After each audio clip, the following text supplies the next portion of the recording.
Pan masala తయారీపై ఆరోగ్య జాతీయ భద్రతా సెస్ పొగాకు ఉత్పత్తులపై ఎక్సైజ్ డ్యూటీ విధించేలా 2 బిల్లులను పార్లమెంటు ఆమోదించిన నేపథ్యంలో ఫిబ్రవరి 1వ తేదీ నుండి పొగాకు ఉత్పత్తుల రేట్లు భారీగా పెరగనున్నాయి.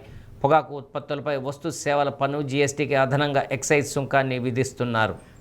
అంతర్జాతీయంగా పొగాకుపై ఉన్న పన్ను విధానాలకు అనుగుణంగా ఈ చర్యలు చేపట్టారు. జీఎస్టీ అమలుకు ముందు మన దేశంలో సిగరెట్ల రేట్లపై ప్రతి ఏటా ఎక్సైజ్ సుంకాన్ని సవరించేవారు.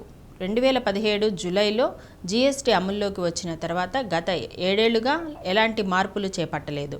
పన్నులు పెంచడం ద్వారా పొగాకు ఉత్పత్తుల ధరలు పెరిగి వాడకం తగ్గుతుందని, ప్రజా ఆరోగ్యంపై పడుతున్న దుష్ప్రభావాన్ని తగ్గించుకోవడంతో పాటు పన్నుల ఆదాయాన్ని పెంచుకోవచ్చునని కేంద్ర ప్రభుత్వం ఈ చర్యలు చేపట్టింది.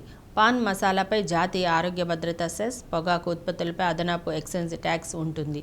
పాన్ మసాలా, సిగరెట్లు, పొగాకు సంబంధిత ఉత్పత్తులపై 40%, బీడీలపై 18% కేంద్రం జీఎస్టీ విధించింది.